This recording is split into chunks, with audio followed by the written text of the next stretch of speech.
Good evening, friends. In the last video, we have seen the different types of ubiquitous network. In this video, we are going to talk about the service-oriented network. So these are the topics to be discussed under this heading, service-oriented network.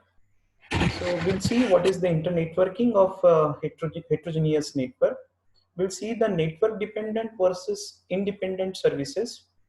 We'll see the separating management and the control from the usage of services. And later we see the service orientation in the edge network. So I will try to cover first 3 points in this video. Friends, ideally, universal access means that any type of data may be accessed simultaneously anywhere over any kind of network. So historically, many separate types of communication network exist that are not interlinked. So networks are heterogeneous in terms of physical media that the electromagnetic signal propagates through. For example, signal may propagate through the copper wire or optical fiber network or through the wireless media. So we know that the media which is used in the wireless transmission, it is the radio waves, or air is the medium of transmission. So these different types of physical links of the network have different signal capacity and have different signal attenuation and hence different requirement for signal amplification and repeater. Now, for each of this type of physical media network, we can say that, for example, Ethernet or point-to-point protocol network, etc. Now, this physical media network, they define its own protocol for partitioning and for structuring the data into packets for transmission. So networks, they are basically heterogeneous in terms of type of content or the media that they exchange. So what is the media they exchange? It may be video, it may be audio, or it may be any textual data. So currently, the separate networks are still predominantly used to distribute the audio data and the video data. So networks are heterogeneous in terms of the type of application that they use, in terms of their architecture or topology, and in terms of how the individual network are interlinked and managed. So you can see this figure wherein you can see that the different networks, different types of network, they are interlinked with together, and that's how the internetworking is formed. You can see here we have the broadband network, we have public switch telephone network, we have data network, we have core packet switch network, we have ADCL network, we have a VoIP network, so on and so forth. So when we interlink these networks together, so the resultant network is called as internetwork. Now, in this slide, we are going to talk about the separating management and the control from the usage of services. So there are different options for designing application versus the control and management of network. Now, the aim of this architectural model is to separate the concern about the media access, internetworking, and the applications from the concerns about the data flow, how the control of communication will be take place, and how the management of the communication will be done. So management concerns the system-wide global regulation function. So the control concerns the local functions such as the synchronization, error correction, network congestion, and the receiver's overload, forwarding, or maybe routing and the media access control. Now in application-centric model, the application defines the user's data flow.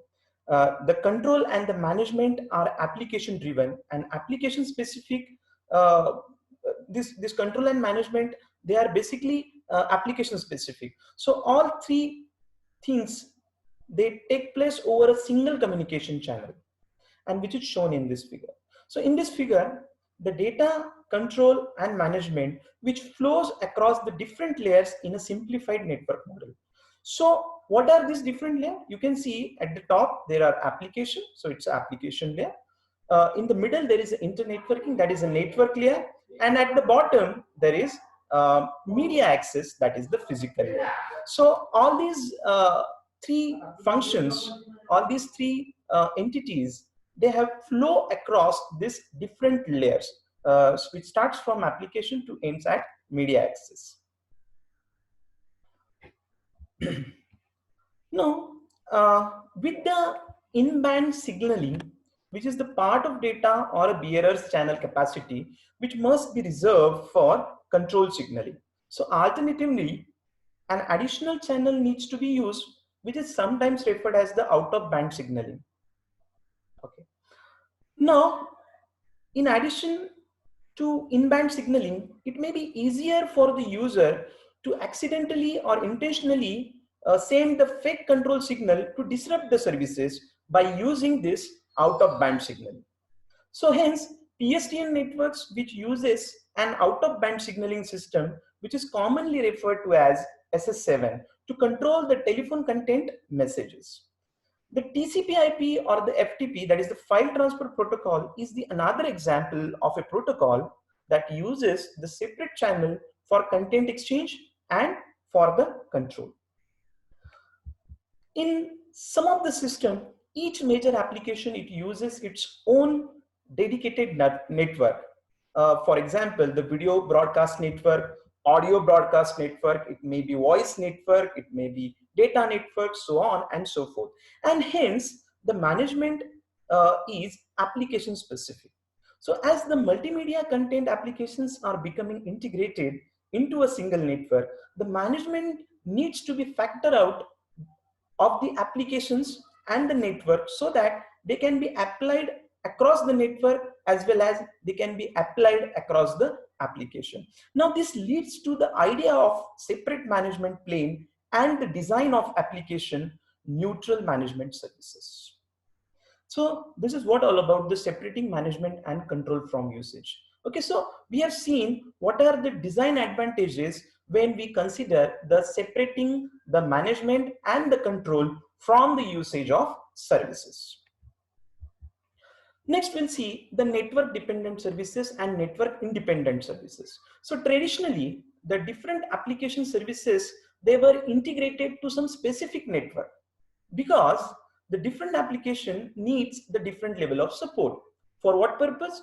For the purpose of data transmission functions such as latency, for frame sequencing purpose, for performance and reliability purpose, it may be channel sharing, it may be controlling the data transmission and the security.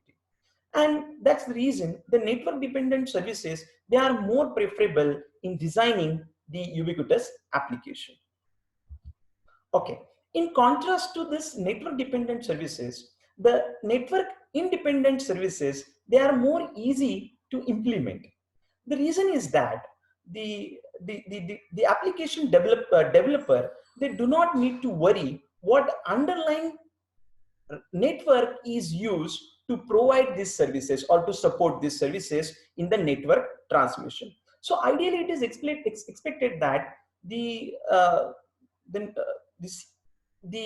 network dependent services, they are easy to design, okay, which supports one specific set of application requirement rather than to support the multiple applications. But in contrast to this, the network independent services, they are easy and they are more you can say that they are more easy to design the network independent services. Now along with this, as we have just mentioned that network independent services are more easy to design or more easy to implement, but there are certain disadvantages when you are using network, when you are designing or when you are deploying the network independent services. What is the disadvantage? The network independent services implementation does not ensure the reliability and the performance of services.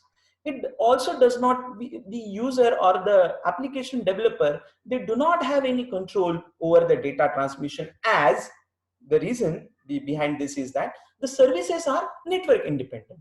And the last reason is, of course, the security is compromise when you are using the network independent services. So the user who are the end user who are actually accessing the services, okay, from a service point does not guarantees that whether the service accessed by the end user are they really secure or not. So these are some disadvantage of using the network independent services. Thanks a lot, friends, for patiently listening this video. In the next video, I will talk about or will discuss about the service oriented network as well as the service oriented network edge, service orientation at the network edge. Thank you once again and see you in the next video.